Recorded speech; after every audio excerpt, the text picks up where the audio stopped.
Hi అండి అందరికీ. Welcome to the third series of story telling. అది లెట్స్ క్లియర్ అండ్ క్లోజ్ అనే కాన్సెప్ట్తో వచ్చాం కదా. సో ఇవాళటి కాన్సెప్ట్ అయితే fear. Let's clear and close fear. So fear రెండు రకాలుగా ఉంటుంది. ఏంటి ఆ రెండు రకాలు? ఫస్ట్ వన్ వచ్చేసి ఫియర్ ఆఫ్ ఫెయిలియర్, సెకండ్ వచ్చేసి ఫియర్ ఆఫ్ సక్సెస్. ఈ వేరే రకరకాల ఫియర్స్, ఫోబియాస్ ఉంటాయి. అవైతే మెడికల్ టర్మ్స్లో మాట్లాడుకుంటే కనుక మనకు రకరకాల సొల్యూషన్స్ ఉన్నాయి.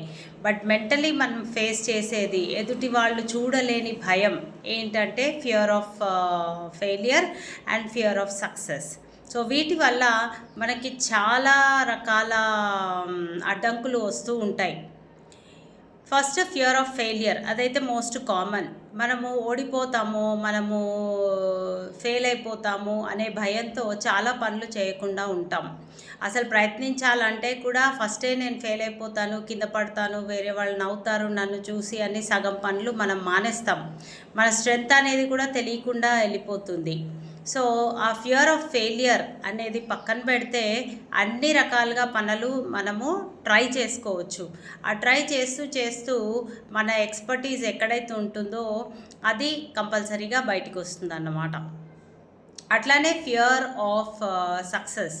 సో ఒక పని చేస్తే నేను చాలా ఫేమస్ అయిపోతానేమో, ఫేమస్ అయిపోతే దాన్ని హ్యాండిల్ చేయడం నా వల్ల అవుతుందా, నేను ఫ్యామిలీకి దూరం ఉండాల్సి వస్తుందేమో, నేను నా లైఫ్ స్టైల్ మార్చుకోవాల్సి వస్తుందేమో అని ఫియర్ ఆఫ్ సక్సెస్ వల్ల కూడా చాలా పనులు చేయకుండా ఉండడము, చాలా ఆపర్చునిటీస్ని తిప్పి కొట్టేయడము, చాలా అవకాశాలు పోగొట్టుకోవడము జరుగుతూ ఉంటుందన్నమాట.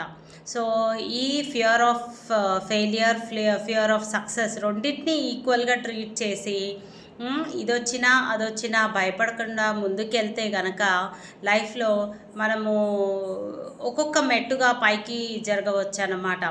ఒక 10 ఏళ్ల క్రితం ఉన్న మనుషులు ఇవాళ ఉండము, ఇవాళ ఉన్న మనుషులం రేపు ఒకలాగా ఉండము. మనం మారుతూనే ఉంటాం కాబట్టి మన స్కిల్ సెట్, మన భయాలు కూడా తగ్గుకుంటూ ధైర్యంగా ముందుకు వెళ్ళాలి. Thank you so much for supporting me.